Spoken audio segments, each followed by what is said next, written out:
Good afternoon, everybody. My name is Shane Coleman from News Talk Breakfast. You're all very welcome to Academy House for the launch of the Higher Education Futures Taskforce discussion papers outlining an elevated vision for higher education in Ireland by 2035. It's a bit of a mouthful, I know, but I've looked through the 5 papers and there is so much of interest in those papers. We've a huge amount to talk about. I'm delighted to say we've a great lineup of experts who are intimately involved in this process to discuss things over the next hour or so. Before we get to our panel discussion, can I start by asking the Senior Vice President of the Royal Irish Academy, a man with extensive experience in higher education and research, Gerry McKenna, to introduce the work of the task force. Gerry.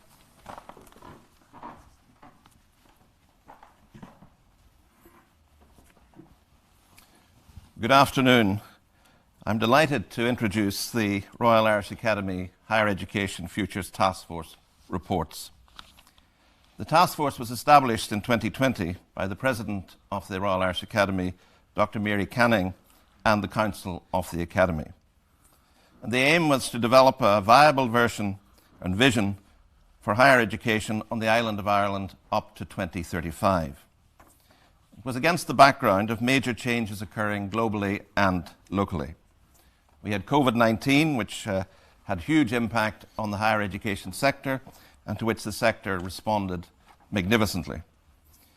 This led to new modalities of delivery, blended learning, online learning, some of which will undoubtedly endure. We had the background of Brexit and the disruptive influence potentially for North-South cooperation and East-West Ireland and UK collaboration and cooperation, which is also being addressed.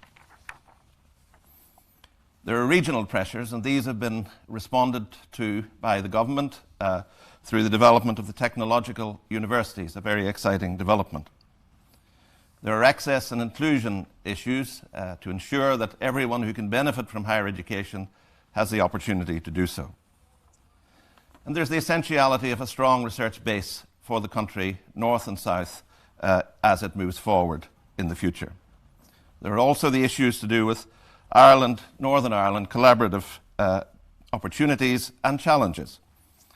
Higher education and research spans geographic boundaries and political difficulties, with major potential gains for both jurisdictions through cooperation, collaboration and shared planning. The task force was made up of a wide variety of individuals and groups. There were higher education researchers and academics. Students were represented through the Union of Students in Ireland. Minority groups were represented. The Technological Higher Education Association was there. Irish University Association, representatives from international sister academies, and of course members of the Royal Irish Academy. There was an extensive consultation exercise with inputs from over 100 organisations, stakeholders, interested parties and individuals. Numerous roundtables and stakeholder meetings were held north and south of the border. And the willingness to participate enthusiastically in the exercise reflects the Academy's standing, its independence and its convening powers as the National Academy for Ireland and Northern Ireland and the senior academic body on the island. The task force produced 5 thematic reports, which are being published today. The first relates to a vision for higher education on the island of Ireland to 2035, including its role in supporting an inclusive, tolerant, and sustainable democratic society. The second report relates to a future landscape of higher education that embraces local, national, and international challenges based on diversity of inclusion and diversity of mission and distributed excellence with all-island oversight. The third report envisages a model of higher education for the regions so that no region is left behind and where each plays to its strength and opportunities through higher education provision and research. The fourth paper is based on the important tenet, that higher education is delivered with maximum equality, diversity and inclusion. allowing individuals and communities to fulfil their potential in as far as possible. And the fifth report relates to research and innovation, the development of a strategy and its implementation across Ireland and Northern Ireland, spanning all disciplines, maximising talent and driving the economic, social and cultural development of the island towards global excellence. The 5 reports condense a huge volume of analysis that has taken place. We believe they will be of considerable interest and value to policymakers, higher education providers, higher education users and the general public. And our aim, which I believe is a shared aim for everyone, is a vibrant, competitive and sustainable higher education and research system for the island of Ireland for the benefit of all. Thank you.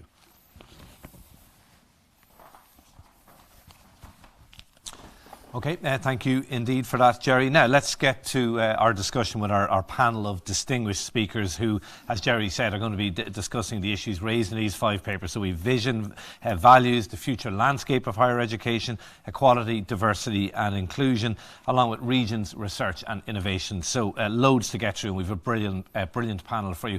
Gerry is staying with us.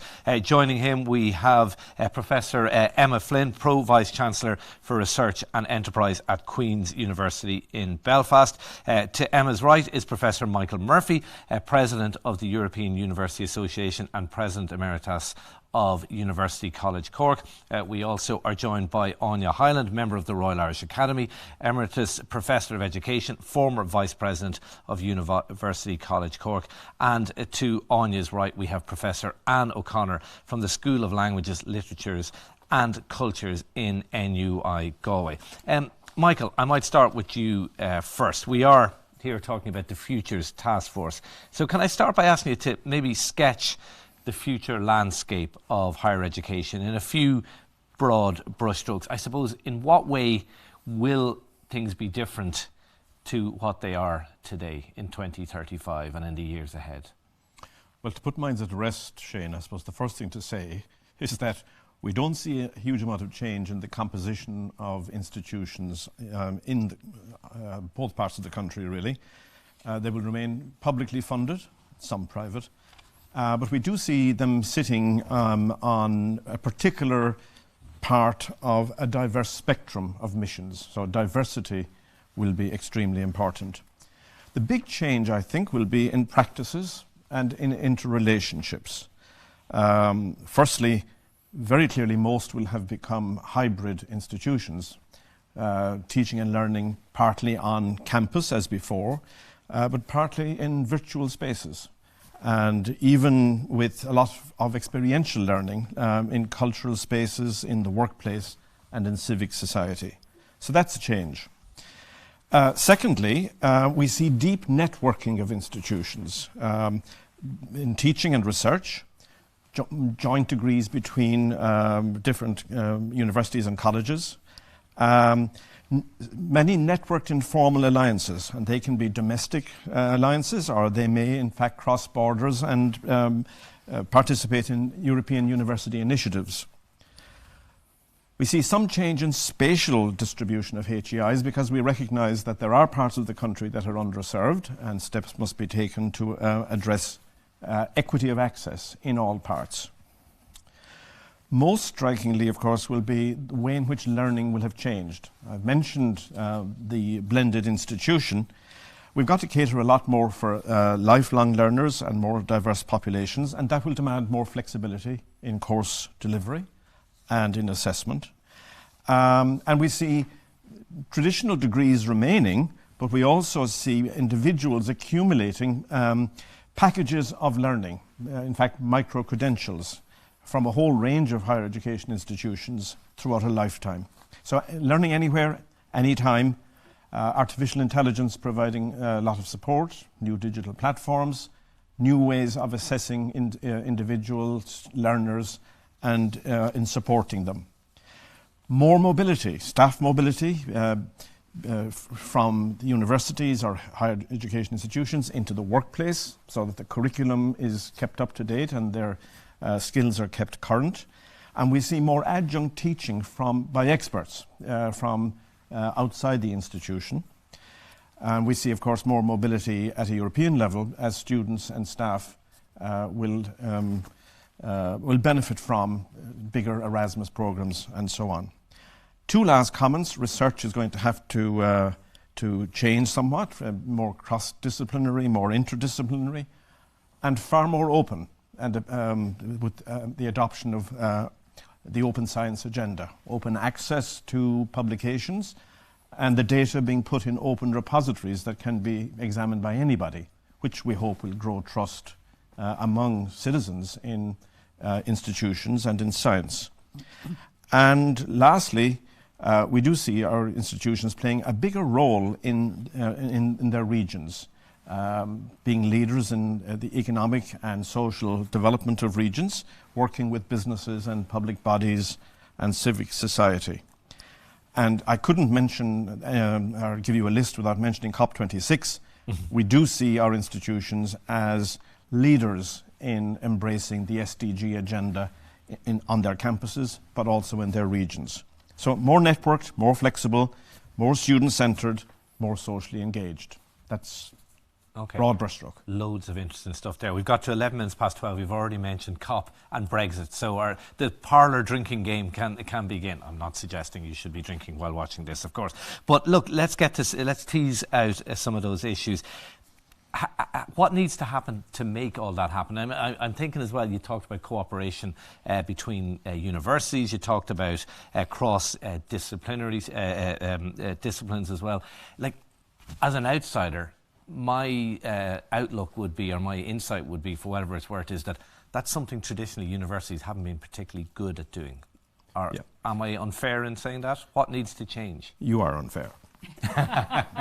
And I can say that now from a European perspective, that the manner in which the system here has evolved over the last 20 to 25 years is actually leading in Europe in many domains.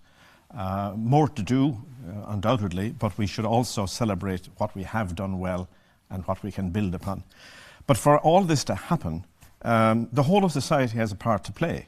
I mean, starting with government, they have to make sure that our regulatory frameworks are enabling of these changes.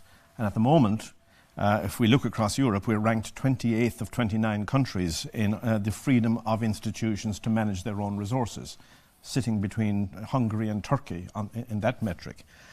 We must have an accountability framework. Society needs to know that it's getting value for money. But that framework has to be fit for purpose. And again, the one in which the South operates is not fit for purpose, with some 230 key performance indicators, neither key nor inducing good performance. So that needs to be modified. And investment is crucial. And right now, Ireland is, with Serbia and Estonia, linked as a system at risk because of insufficient public investment. Does it all come back to money and funding? That bit does, but then the universities must also do their thing. We need to have stronger leadership, more professionally trained. We need to bring in a culture of development and career development for leadership within the institutions.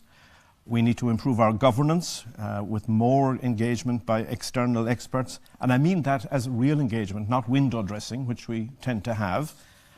And we do need to do something very important in our sector, and that is to change the way that we assess our staff to value all parts of the mission equally, and so that the staff will actually engage with the change we need to bring about. So, work to do in all parts. I was interested when you said about universities taking a leadership role in their region. There was a line in one of, I'm not sure which one of the reports, which stood out to me, is that universities are both apart from and a part of society.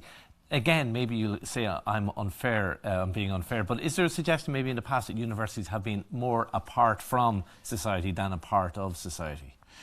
Well, if you read how does that change? If you read the history books of individual institutions, you'll read about the battles between town and gown back in the early decades of the last century. That has changed a lot in the last 20 years or so, because in all our institutions we now work on regional skills initiatives with the IDA, with Enterprise Ireland, work with the chambers of commerce and so on. Yeah, fair. But there's got to be a lot more of that. Yeah, no, fair point. Yeah, okay. Gerry, you want to come in here? Yeah, I was just going to say that, of course, traditionally where universities were based in large cities, that relationship was somewhat more difficult to develop with, for example, the regions. But now with the greater regional involvement, the development of the technological universities, I think that interrelationship between local communities and universities will increase greatly. And I think that is to the betterment of Ireland as a whole. Yeah, I was down at the launch of TUS actually in Athlone a few weeks ago, and I very much got that as well. Emma, you were kind of shaking your head when I said, "Is it all about money?" You're disagreeing. Just outline why you were. Apart from maybe my question not being a great question, why were you shaking your head? I think money is part of it. So what you need to do to have a really strong ecosystem for research and development, as well as for education and for universities, as well as their civic partnership, is a diverse set of investments. So a diverse set of portfolios of different funding mechanisms, from PI to PI to large centres. So it's very much is about investment, but that's absolutely not the only thing. It's about purpose, it's about joining up, it's about listening. So we do see a shift and a change in the way that universities are working, I think.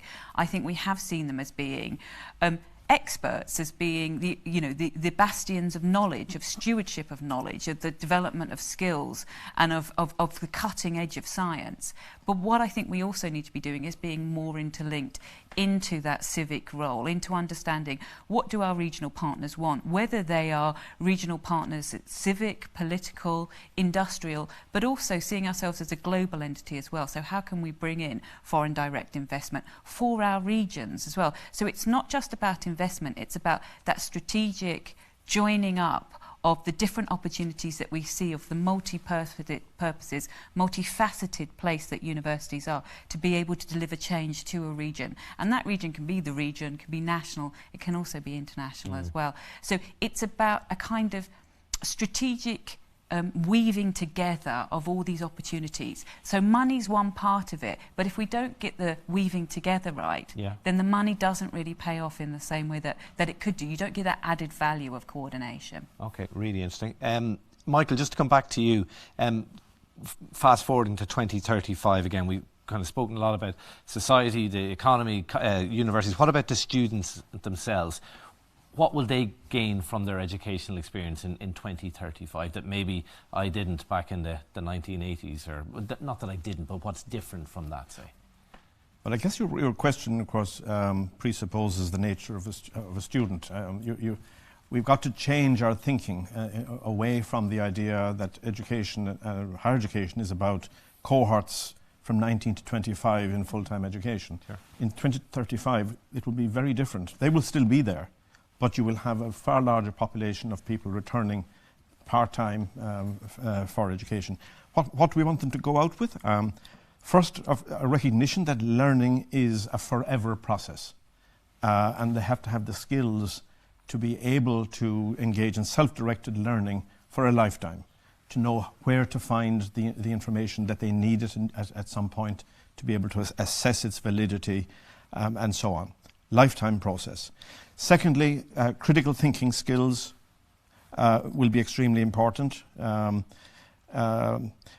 these will be important not just for their learning experience, but in coping with fake news, misinformation and so on, and contribute to societal harmony. A confidence that they, through their knowledge and their skills and their energy, can make a difference. Yeah. A good sense of self-worth. And one more thing I would say, looking back at, you mentioned the 1980s or whatever, 20, 30 years ago, leaving the university or leaving a learning period with an understanding that they have the potential to learn from and impact Galway, Ireland, Europe and the world. In other words, a much more expansive view of what is possible for them as individuals. I think they would be good messages. Okay, yeah. So I absolutely agree. I think we have a generation of young people who are coming through who are passionate about making a positive change in the world, and COP is a really good example of that. They've been a driving force behind it, and I think what we need to do is harness that passion and that motivation and that real potential that we see to have them be the generation who can make the change. But I think one of the things I would add on to Michael's sort of overview about what student and learning will look like in the future is a porous interface. That what we've traditionally seen is people come in and they are a student of a university. And I think what we need to do is see people as students of learning. And that may be a porous interface between industry, that we have people going backwards and forwards between university and industry, between FE and higher education. So there should be a much easier way of transitioning both into FE and out of FE into HE, so that it's not just this is your place of learning, that there are multiple places of learning, and that we harness the opportunity to have much more sort of hands-on experience in apprenticeships as well as industrial bases. Because I think that, you know, the idea that you can only get one sort of learning within a university, I think is maybe going to be an old-fashioned idea, in that people are going to be much, much more agile in the future. Okay, makes perfect sense. Emma. Michael, just to come back to you, the papers talk about the role of higher education as guardians and reservoirs of knowledge and expertise. Can I just ask you, in the context of COVID-19 and the pandemic and debates about vaccines and public health and so on, and you talked earlier about universities taking a leadership role in regions and in society. What have you taken from the COVID experience as to how and when universities should publicly engage on those kind of issues? I guess the real answer is all the time. Because if you're going to have the credibility and the trust of society in what you say, you have to be engaged and communicating all the time.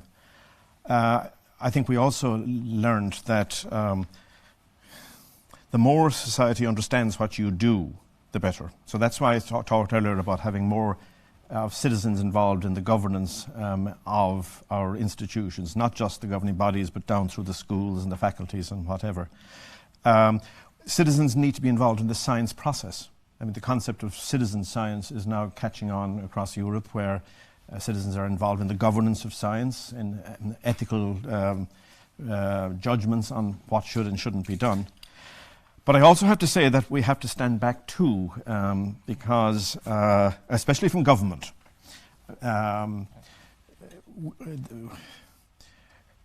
independence from government is very important if you are to have the trust of society. And we have to be very careful about policy documents that these days tend to see universities and higher education in a utilitarian role, serving the economy. So there needs to be a gap also, holding the mirror up to power, a degree of autonomy. And I think, so they're the important things. Engage citizens directly and ensure that government understands the importance of the gap between them and institutions, so that our credibility is what it needs to be to influence people. Okay, Áine, you were nodding your head there. To support what Michael said there about learning being a forever process, I think that it's that kind of thinking that's going to change how we think about the learners of the future.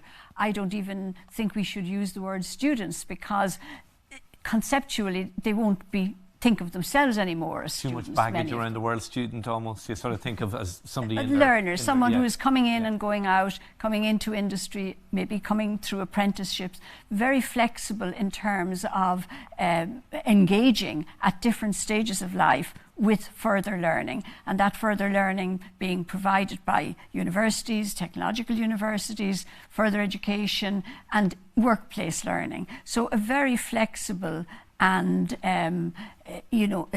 taking on board all the needs of the learners, and I think that's what we're looking at. And of course it is beginning already. A lot of what's happening, the move towards micro-credentialing, which Michael has mentioned, this is being supported by many of our institutions at the moment, and the networking that's going on between both within the technological university sector and across from the technological universities to the traditional universities. So that flexibility, I think, is going to be a major part of what we're going to see in higher education from now on. And as I say, it's already beginning. Yeah, I like the idea of clinging on to my student years, I have to say. I think it's a great idea. Gerry, you wanted to come in here? Yeah, I was just going to say that COVID is a wonderful example of how important universities are to society. They and their researchers have played such an important role in developing the new vaccines and, of course, in treatments for COVID. But in addition to that, going back to Michael's point, the independence that universities bring is hugely important. And they, and for example, the Royal Irish Academy, have played, I think, an important role in Ireland over the last year and a bit through various webinars, seminars, etc., in relation to COVID, in relation to vaccination, in relation to getting messages across for the benefit of the people. And it's that independence and credibility that ensures that people listen to those messages. And that is something that the universities and society should value and protect hugely.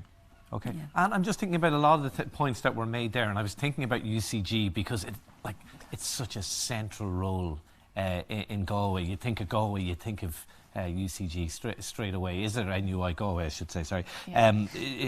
I'm back and living back in the 1980s again. That idea of leadership and so on that Michael was talking about, is it particularly strong in a city like Galway? Yes, and I'd go back a moment though to speak about COVID, because we've spent almost a year and a half not being in Galway, and what did we gain, and what did we lose? And I think that helps you think about the function of the university in the city. So with COVID-19, one of the things we realised when we flipped to online learning, when we suddenly had to be flexible, was that we can be flexible, that we can offer, as a lecturer, if someone had said to me, suddenly, you need to deliver everything online, and you say, well, when we had to do it, we did it. Yeah. And one of the things that we've seen is just how it develops a more inclusive way of learning, and that so many people could, people who say, couldn't make lectures, or people with a disability, or people, it was an inclusive way. Now, obviously it had its challenges and nobody wanted to do that online, but we just saw another way of learning. Now we're back in the city, and it's wonderful to see how much at the heart of a city a university is, how connected it is to a region, to see people again. And we talked earlier about purpose and of universities. We talked about place, hugely important, but it's the people. It's that connection, that human connection you're making in the room with the community around you, that really is where the learning comes from. Okay, yeah, absolutely well said. Just to finish this section, Michael, I do want to ask you about distributed excellence. I see it peppered through your report. I suppose, obvious first question, what is it and why is it important for Ireland? I suppose it's the alternative model to the one that you see particularly in the United States or the UK, where there is a tendency to focus investment in a small number of elite institutions.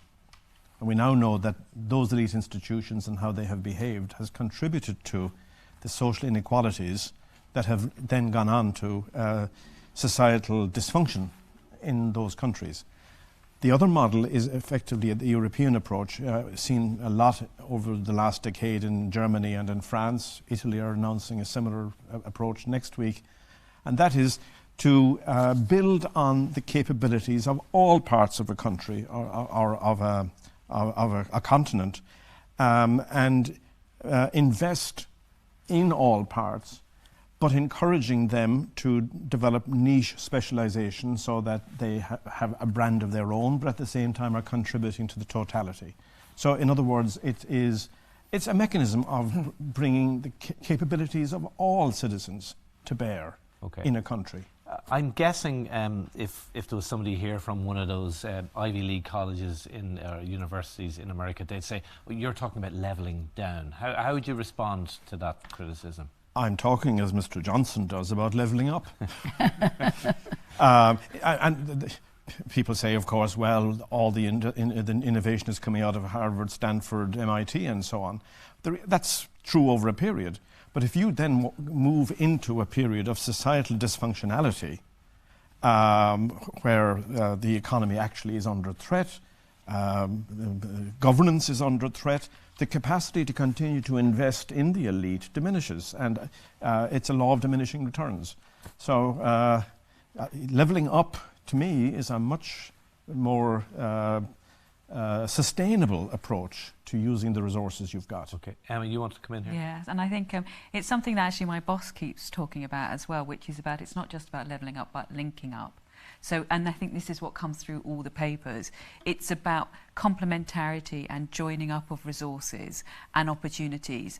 So you may be investing in a region, but actually you can take that region's investment to then link up to another region to help and support that region. So it's not just about that you go in and you focus on one particular place. If you have better connections, whether they be north, south, east, west, into the US or into Asia, then those connections, especially as we're now working more virtually, allow you to then draw on that expertise, draw in that investment, and to be able to build up to answer interesting questions within the research space, but also to be able to provide solutions to global challenges that you might have, or regional challenges that you might have. So it's not just about regional investment, it's about cross-cutting that regional investment to be able to see that complementarity, to be able to address, you know, challenges and opportunities that people may have. Okay, really interesting.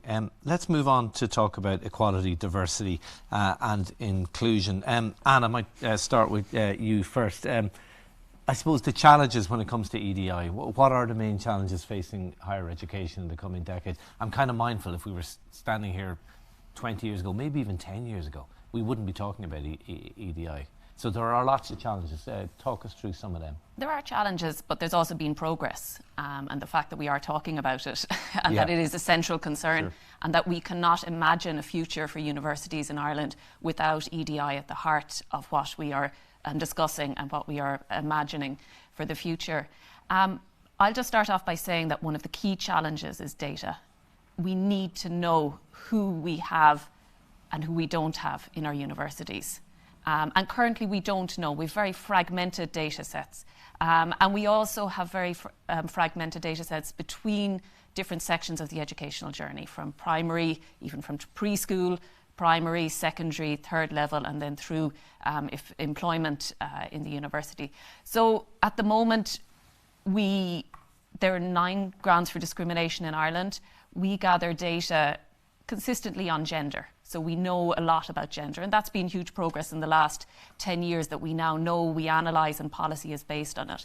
But there are a whole other 8 grounds, and there's some elements as well that don't even feature in that. So socioeconomic background, linguistic background, these elements we know nothing about. Often in linguistic, for example, we don't even check, what's the linguistic background of the students we have, what challenges that face. So unless we know what the student profile is and what the staff profile is, then we can't really base our policies on sound data. Sure. So that's the main challenge going forward, is linking up these data sets, looking at intersectionality. So a person might, for example, have one characteristic, might also have another one. So for example, you might be a woman, but you also might be of an ethnic minority. You might have a disability. So there's intersectionality there. If these data sets are kept separate, we don't know about these intersecting challenges that people face. And also the continuity of care, to see education as a life journey.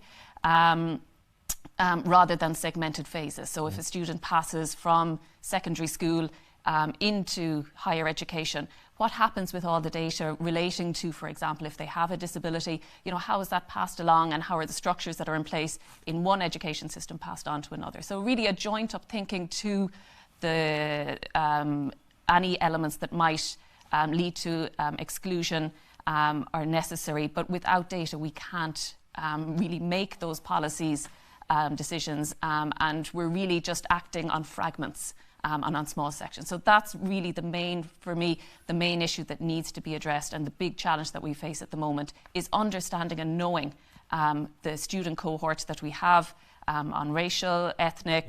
Doesn't sound like rocket science to me to get that kind of No, it is feasible, and other jurisdictions do it. New Zealand can do it. In fact, on the island of Ireland, there's a big difference between what's gathered. So, for example, in Northern Ireland, they have a different legislation, and therefore they have much more advanced systems, and also investment in gathering this data, because it does require resources to do it, and it's something. Joint up thinking is what's needed in order to look at this in a holistic way across the educational journey. Okay, Áine, the challenges as far as you're concerned?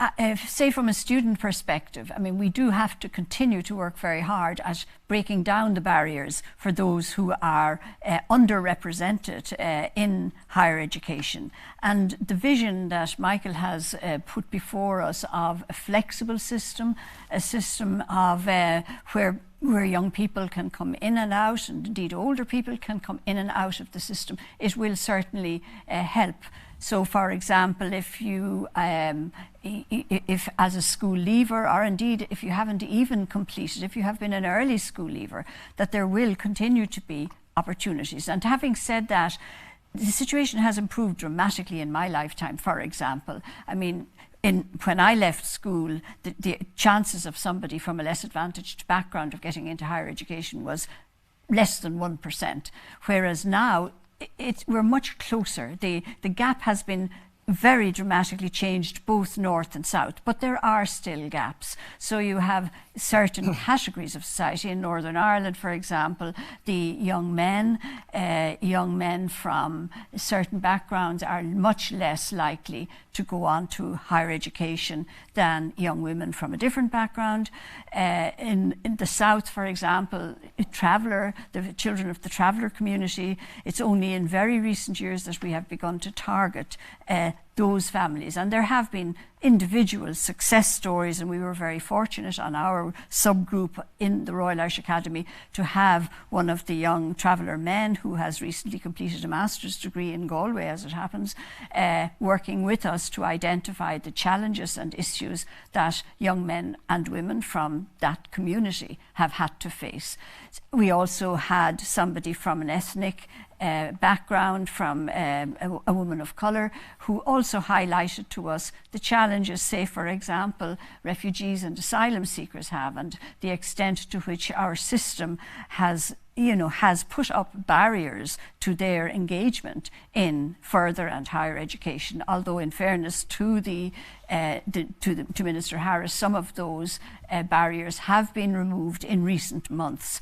So, but there are, and again, we are aware of considerable barriers for young people with disabilities, young people who have enormous potential and who could contribute hugely to society, both in terms of their civic engagement and in terms of their employment, if they were given an opportunity. So any barriers that are there, and there are still some barriers, they need to be removed. And we did a lot of research and had support from various disability organisations in terms of identifying those challenges.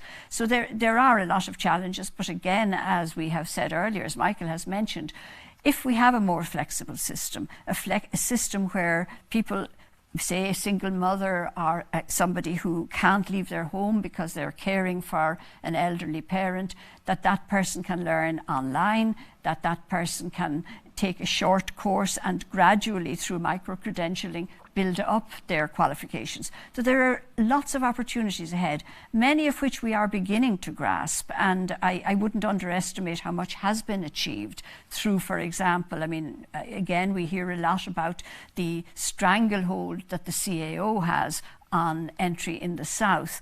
But on the other hand, we don't hear quite as much about the up to 15 to 20% of our young people who are accommodated in higher education through schemes such as the HERE scheme, the DARE scheme, mature student entry, and so on. So there are routes of progression which have been building up. Of course, we've got to keep pushing for those and ensuring that, for example, if a young person or an older person wants to re-enter education through, for example, further education or apprenticeship, that the door is open, not just at that point, but for them to progress through right up to the the highest level, level 10, a doctorate, and there have been cases where that has happened. Okay, and I think some of those programs brilliantly captured by that RTE program earlier this year, which was just, I found it incredibly heartwarming, the whole program. Emma, just to bring you in, you were kind of nodding your head.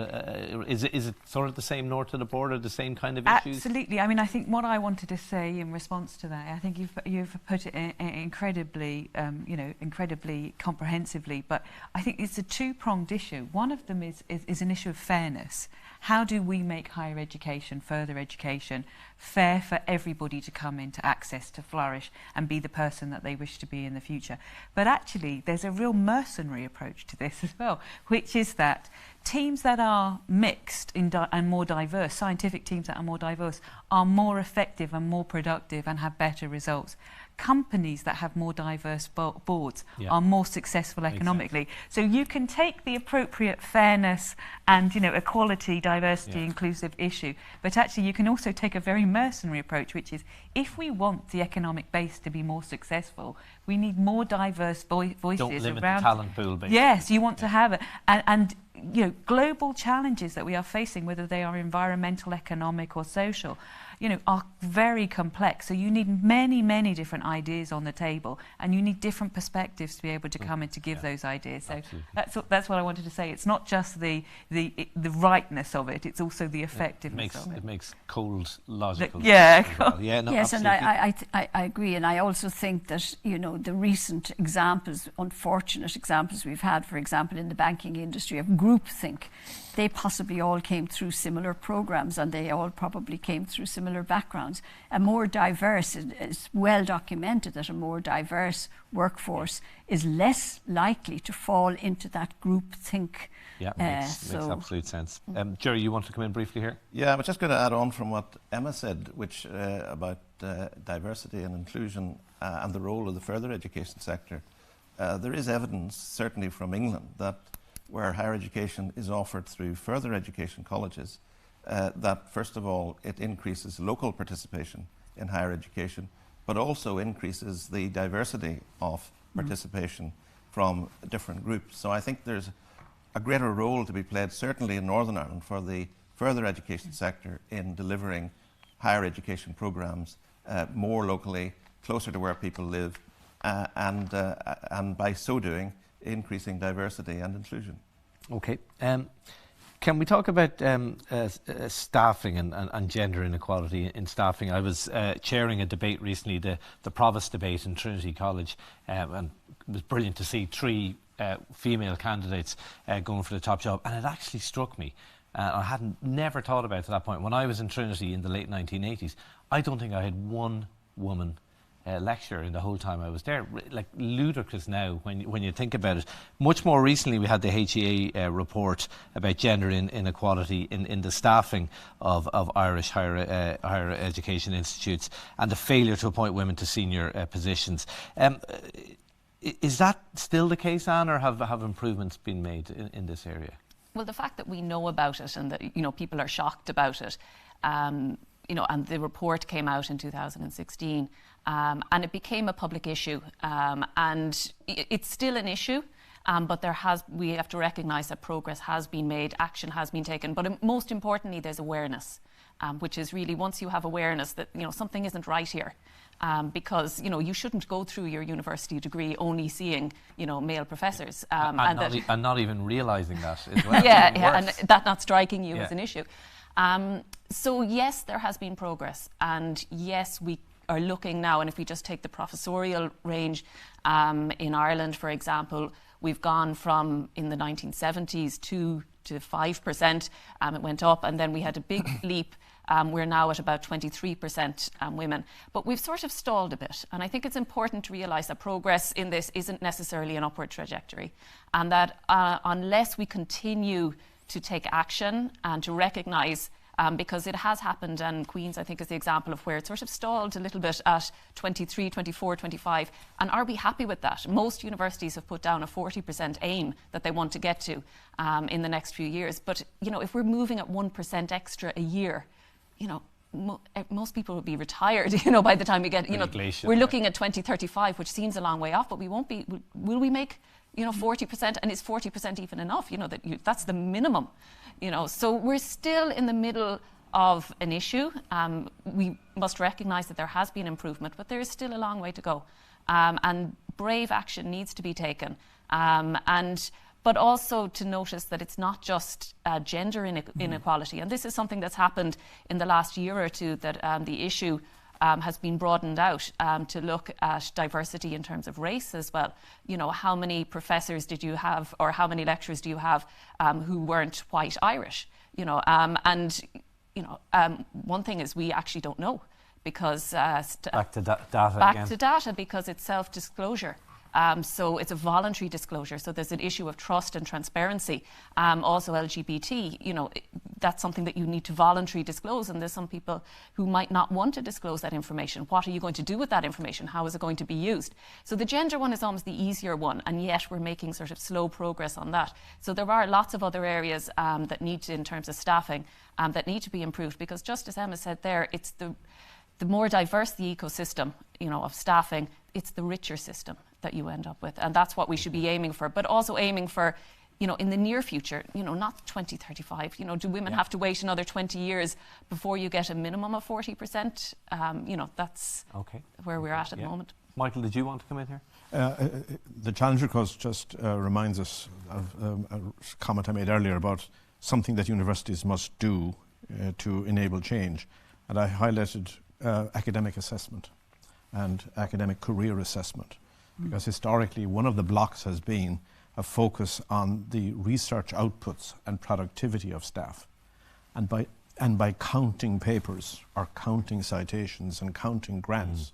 And of course, women are always going to lose in that position, where they have had to take years out for having children and family responsibilities. One of the changes has to be to change how we measure research productivity and output. And that's just a subheading under the career assessment quality, reform. not quantity? Is that what quality and more qualitative measures as opposed to quantitative measures of output. But that's just one of the elements. That will lead to some interesting conversations, I imagine. Yes, and also, for example, I mean, there are traditionally 3 pillars within the profession of higher education. You have the teaching and learning, you have research, and you have engagement, civic engagement and support within the university.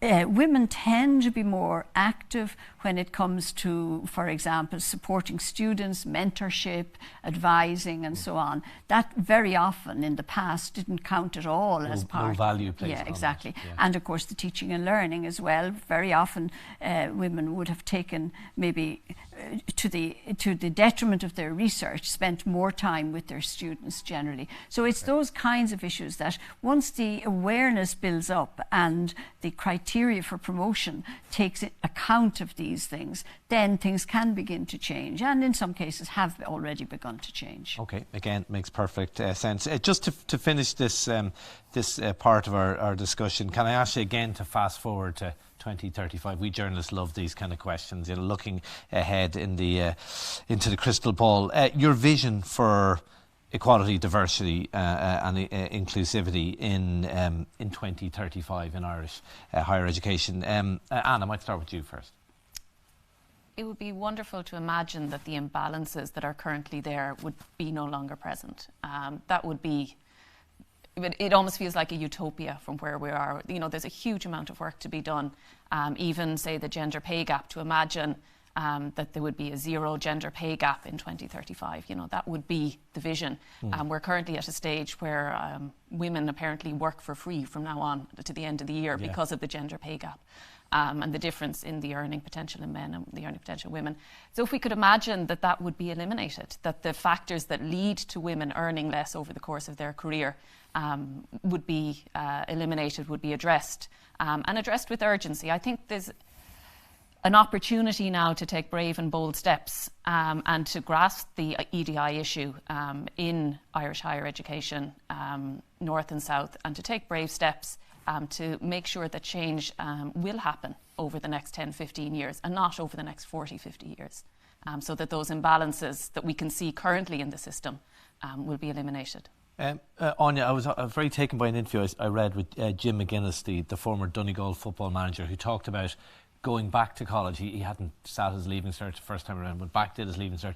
But on his first day in college, he walked around the campus for about 4 hours thinking, I can't go in here because I don't belong here. Now, he overcame that because that's the kind of person he is, and he got his degree and so on. In 2035, will that day be gone, or and I think that's obviously the hope. Yes, but is it obviously not just the hope, but I think action is already being taken right across the university and the TUD and the higher education sector to bring the young people in as young as 5 years of age, 6 years of age, regardless of their background, so that they see the higher education as something normal, something that is part of their progression. And I have seen this already with young people with a disability whom in the past mightn't have even had an opportunity to do, and they don't need the opportunity to do the Leaving Cert. That's the other thing that I think we have to bear in mind. If for whatever reason they're not going to be able to do the university, that itself should, to do the Leaving Cert, that shouldn't be a barrier for them and won't be a barrier. There are all kinds of ways of measuring their potential, if you like, or measuring even their enthusiasm and giving them the opportunity if they're motivated and enthusiastic, and if they see from early childhood that this is simply higher education, is as what we now call higher education, is part of their future as well as everybody else's future, regardless of their colour, their race, their ethnicity, their gender, their ability, so that it is a genuinely inclusive system. This is my vision, and I think we can achieve it because we're on the way to recognising the necessity for it, and as Emma has pointed out, the need even economically for us as a country. The amount of money in social services will be saved if young people are educated is something we must never forget. Yeah, you get a return on that investment. Again, going back to the cold logic of it. Okay, I'd like to move on to one of the different aspects of the report, and that's the region, the issue of regions in place. Gerry, I might bring you in here as the expert in this particular area. Regional provision for higher education. Why is it so important? And what about that argument that, you know, if you have every region has an institute or some kind of higher education institute, that you're almost diluting the overall product? Well, of course, we've seen the impact of regions left behind throughout the world and the consequences of that in terms of social stability. We've seen it in the United States of America, we've seen it in the north of England, we've seen it in parts of Europe. And it is now government policy, both in the UK and Ireland, to support regional development. Regions are important, they have historical bases, the culture should be maintained, they should be allowed to develop to their full potential. And whilst, of course, there may be provision of higher education in the large cities, the reality is that when people leave their regions, there is a tendency not to come back. And so that each region is denuded accordingly. So regions are extremely important, and they should be allowed to develop their niches and develop to their full potential. That is not, I believe, to the detriment of the concentration of research in leading comprehensive universities. The fact is that they will continue to do that and provide that research, but also there is a tendency in funding to somewhat ossify the system. You know, if the same places get the same money regularly without any great challenge from beyond that, that may lead to a certain lack of innovation and creativity that I think is important. The regions need to be able to play to their strengths, and Michael talked about distributed excellence. Distributed excellence doesn't mean that every place does the same thing everywhere. Yeah. It means that each region plays to its strength. So there will be particular strengths developed, say, in Munster or the West and Northwest or whatever, which will be different and will be unique. And those need to be allowed to develop, and each region find its particular niche, and that is for the betterment of the region. I think you say in the report about not mirroring each other, basically. Exactly. Avoiding duplication. Yeah, and it doesn't mean, for example, also that because something's done in, say, Dublin or Belfast, that it's not done elsewhere, but it may be done somewhat differently, and they should complement each other and work and work collaboratively in these things. But I think the days are over when the regions are to be left behind and not allowed to develop to their full potential. Okay. Emma, do you want to come in here? Absolutely to echo what Gerry says, it's about complementarity and synergy. A certain level of duplication is absolutely fine as long as that complements and services the areas that they are within. I think it's just a great opportunity, this levelling up, this linking up kind of rhetoric, and this opportunity to be able to think about what does a place really need. So on the island of Ireland, we have a lot of economic dependency on agriculture. We have to understand what the future of agriculture is going to look like, especially in a sustainable way. So we can take that knowledge, we can think about it, and we can think about globally, who else needs to have these challenges? How complementary is this to the challenges that we face on the island of Ireland, to New Zealand, which has a similar sort of economic structure and dependency on agriculture? So what are the challenges that they face? What are the challenges that we can face? And globally, how can we have that conversation? But absolutely, it's about not expecting every university to have everything that every other university has. But even within a department, whether it's literature or science or medicine, they will have specialties within those that can speak to each other. A really good example, I suppose, is in Belfast. We have a strength in hydrogen, in the use of hydrogen for future technologies for fueling vehicles. In Ulster, they have expertise in the safety of use of hydrogen. So we're both experts in hydrogen, but in different ways that can complement each other, that we can work together. We can then address certain sustainable problems about what the future of the transport system will look like, but do that together. Michael, you wanted to come in? Yeah, and we shouldn't move on from this subject without stating quite clearly that there has to be research investment in those regional entities. Tokenism is not going to have the social impact. So just putting the brand up at the door isn't enough, basically. Correct, because research-informed teaching is what gives young people and older people the creative thinking skills that they need to be effective and competitive in society and to attract investment. Isn't that the worry, though, that well-meaning politicians might say, well, look, I want a university for my area. Then they've done that and they go, right, job done. But actually, there's a limited enough pool of resources, and is it spread too thinly, I suppose, is some people's concern? No. Creativity is found everywhere. I'm going to a meeting tomorrow in Brussels, and I note that in the audience, which is celebrating innovation across Europe, I see Waterford Institute of Technology standing out proudly.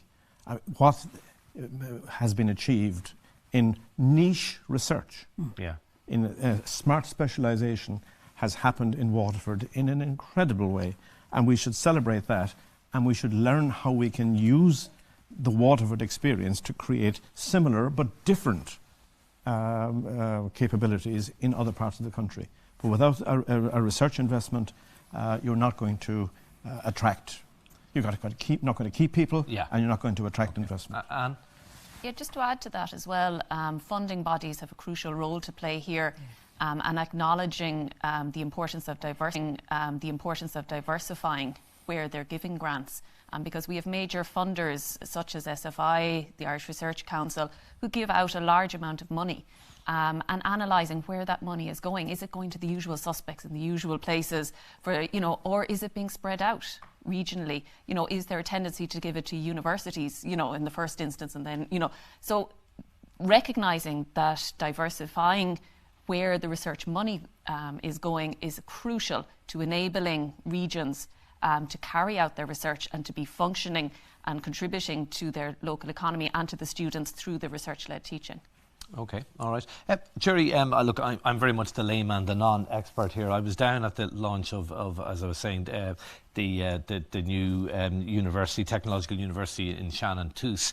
And one thing that struck me was I kind of got a sense that day that the students at that college were just walking a tiny bit taller than they had been the day before, that there was a real sense of pride in what they were doing. And again, this is my layman's view, that there's got to be a value in that as well, hasn't there? What role are those regional universities, technological universities, going to play, do you think, and how important is that role? Well, I think the first thing to say is to acknowledge the incredibly important role that the Institutes of Technology have played in regional development in Ireland, and indeed the further education colleges in Northern Ireland. So that is hugely important. The development of the technological universities, which involve the merger of a number of institutes of technology, bring increased strengths through the use of particular strengths on their campuses, etc. But it also represents a step change for them in terms of their aspirations and their developments. And as Michael has said earlier, in terms of their research capability, there is substantial research capability already in a number of these institutions, and this can be built upon. But now I think with the development of their titles as technological universities, they have great opportunities to not only serve their region, but also to play a greater role internationally and nationally, and bring things back to the region in a way that perhaps wouldn't have been possible previously. So if the students are standing a bit taller and the academics are standing a bit taller, that is entirely justified, because I think they will have a great future, and they will develop in different ways. They will not all be mirror images of each other. They will develop according to the opportunities and the challenges of their particular region, and the strengths they have and the linkages that they will form both nationally and internationally. And that diversity will bring a great importance to Ireland, but also hugely advance the regions. Yeah. Actually, Áine, one of the things that struck me when I was down there as well, you talk about diversity. I mean, the number of people from different countries all around the globe who are doing research there as part of doctorates and so on was incredible there. And that's got to be a good thing. Yeah, and universities have the opportunity to be leaders in the diversity and the cultural mixes. We have researchers coming from all over the world to work and to research in Ireland, and we can serve as examples of this wonderful dialogue, the research, creativity, innovation that can happen in any region in Ireland, because creativity and innovation are not specific to any one university or any one place. Yeah. Okay. Just finally on this, Gerry, the cross-border university, the potential for that. I think the Secretary of State for Northern Ireland has been commenting about it recently. Are there proposals to deal with this specific issue in the task force, or is that for different powers to make the call on that? Well, the first thing I think to say is that everyone accepts that the northwest of the island has been disadvantaged economically for a very long time in both jurisdictions, and that is an issue that needs to be tackled and tackled with urgency and with commitment. Now, there have been heroic efforts by individual institutions and individuals themselves and local politicians, etc., to do various things, and some of those have been very successful. But the general view that was coming to the task force, and I think is accepted by both governments and by the Secretary of State, is that it's not enough. And the model that is currently operative in supporting activities in the Northwest will not bring, for example, the numbers of students that were included in the New Deal, New Approach as part of the restoration of the Stormont institutions. So I think a new model has to be looked at, and what we have proposed and are suggesting is that there needs to be a cross-border planning body, an oversight body set up by the governments to actually look independently at the needs of the Northwest region. And we take the view of the Northwest region as in a broad sense, stretching from Galway to Coleraine, and that analysis, looking at what the needs are for the region, looking at what's available through the various campuses that exist, and then plan for what a particular distribution, what particular structures would deliver that, is what comes after that. We think that the analysis should precede the decision as to whether or not there should be one or more cross-border institutions as part of that.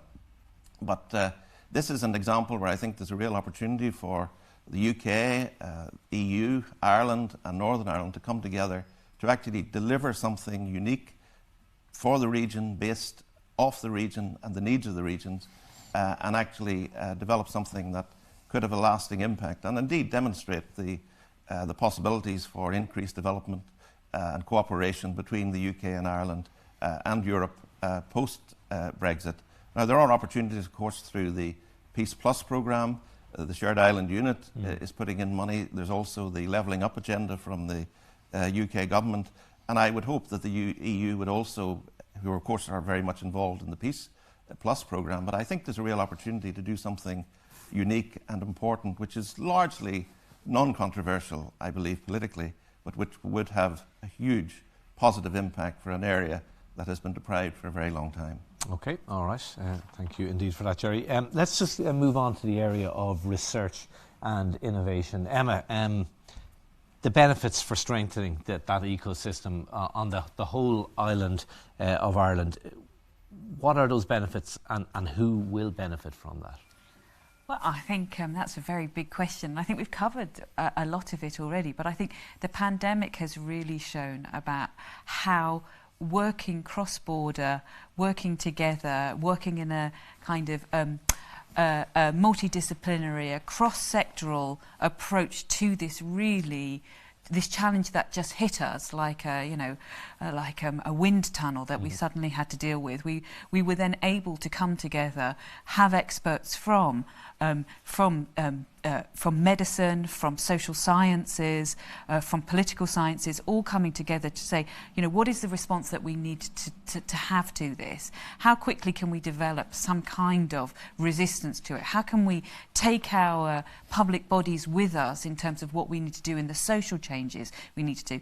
There's been lots of kind of indirect effects, not just medical, in terms of the effect it's had on industrial bases, whether they be retail, whether they be food and drink, whether they be agriculture, arts and humanities.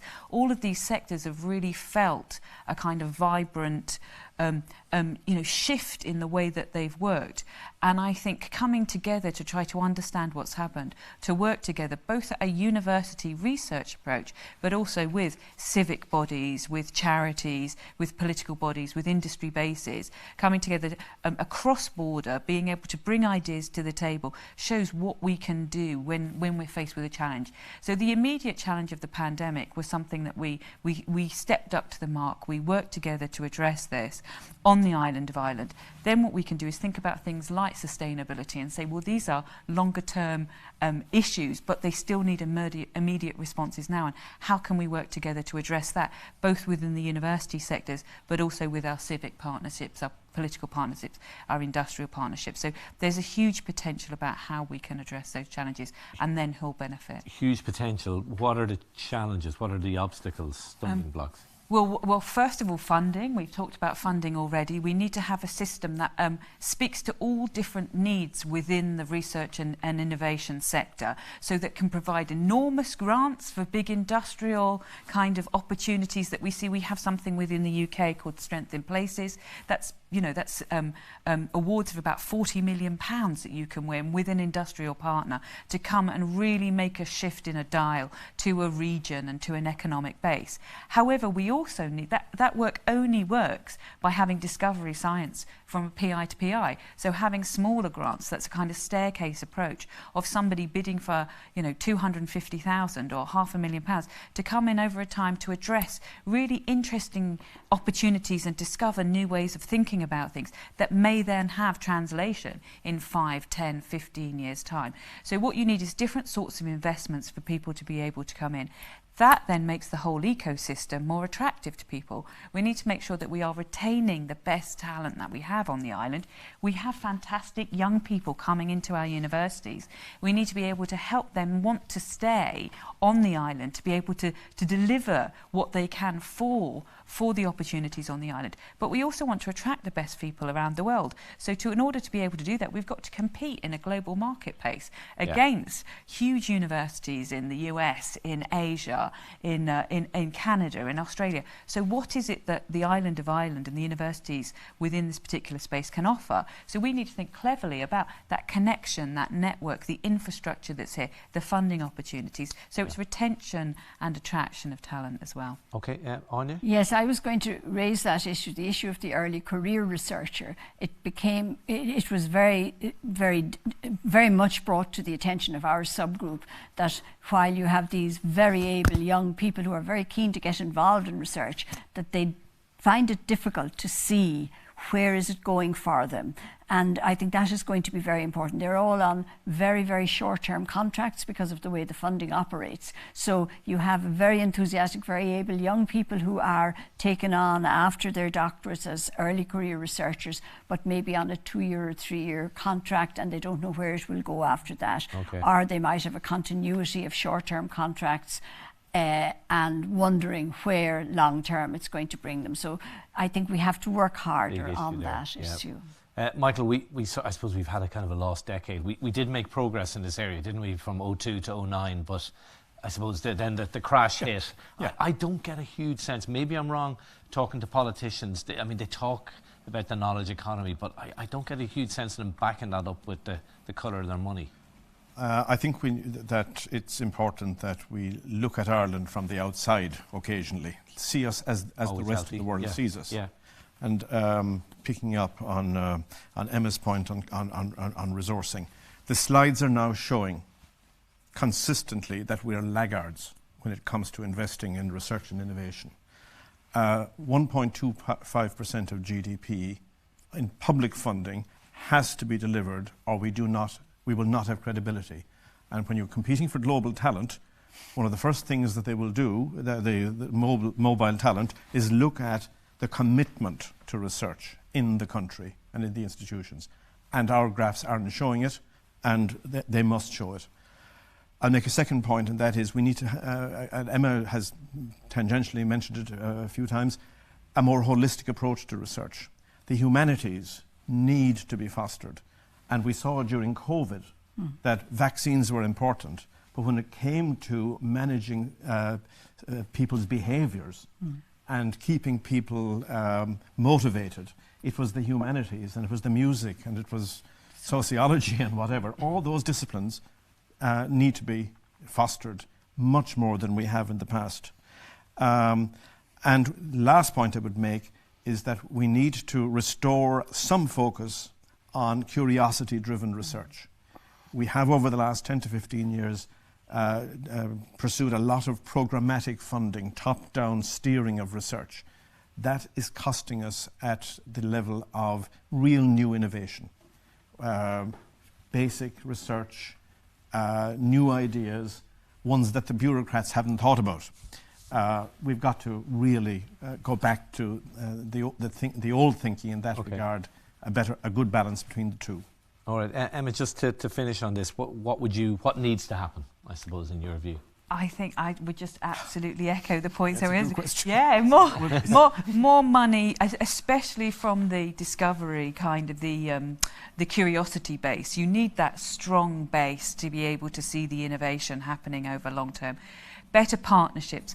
Universities, I will say, we do need to get better at listening. I mean, I think Why do you say that? Well, because I think we're fantastic at understanding. I think we're fantastic at delivering and working on big data sets. But I think sometimes we've disconnected ourselves from the communities that we wish to work for and that we wish to serve. And I think sometimes we maybe need to listen, whether they're industrial partners or whether they're civic partners. Sometimes we just need to spend a little bit of time just listening to what the challenges and opportunities are, and then to be able to come along and help, and to help provide the solutions that will make the things better. So I think there is, we have responsibility to listen, to be active anchor partners within change, but I think we want to have a full diversity of funding. We want to have global and retention of fantastic talent on the island, and a better mobility as well, both for students and for staff across the sector, so that people have the opportunity to be able to go and speak to people at other universities on the island, to be able to get the enrichment of their ideas, to have themselves challenged, to feel uncomfortable sometimes about, you know, the different approaches that people are taking to the science that they might be doing. Okay, now we're just out of time. I just thought maybe to finish, I might just ask each of you for your hopes as what will emerge from these discussion papers, because they are fascinating papers, and there's obviously huge work put into them, but obviously we need results to come out of those. So maybe if I could just start with you, Áine, your hopes for what will emerge from these discussion papers. I suppose I'm at a mid-career point, and looking back, there've been ups and downs, but I would hope that the university that in 15, 20 years' time, where hopefully I will still be working in, you know, will be a place that's inclusive, that's welcoming, that's diverse. Specifically for the EDI paper, I would hope that there's joint up thinking. I would hope that the fragmentation, we've seen reactivity. You know, something happens, you know, there's an issue and then we have a reaction to that and an initiative. But we don't have joint up thinking. So I would like a holistic joint up approach to EDI embedded in the university. Okay, thanks indeed for that. And Áine? Yeah, I would like to see in 2035 a truly inclusive system, a system where all our whole population feel that they are part of the higher education system as you know, in a very inclusive way, that the barriers have been removed insofar as they've been there, and that the gaps will have been bridged between the haves and the have-nots of society, whether the have-not is financial or socioeconomic or race or ethnicity or gender or whatever, that the gaps will have been removed. Okay, here. Michael? Actually echoing Áine, a sense of ownership of universities and higher education institutions by the whole of society. And that there's a continuing dialogue between the institutions and society about what each expects of the other and needs from the other. And lastly, that we all share a common understanding that the SDGs are what matter right now, and most of the dialogue should be about how we can work together for each to play our part in achieving them. Okay, Emma? I feel like it's a shopping game because I want to say all of those things. And the thing that I would like to add is to go back to the coordination, better coordination, but in a slightly different approach, not just for EDI, but in terms of all of the investment that are made. So better coordination across disciplines, across funders, across jurisdictions, and across universities. So if we all work together, then I think that a value added will make the change that we wish to see. Okay, Gerry, I gave you the first word. I'm going to give you the last word as well. Well, there's not much more to say than has already been said. Obviously, I do hope that the regions will become even more vibrant as a result of various developments. And I would echo particularly Emma's point about greater cooperation, coordination and oversight across the island for the benefit of both parts of the island to make this a particularly attractive place for higher education and research into the future. Okay, that is our lot for today. We're out of time. Big thank you to Gerry, to Emma, to Michael, to Áine and to Anne. I found that, I hope you did as well, I found that absolutely fascinating and really, really insightful. The papers are officially launched. They're up on the RIA website. Please do read them and do get involved in the discussion and the debate that I think needs to happen. The launch is also available on the RAI YouTube channel. That's our lot for today. Thank you indeed for listening. Take care.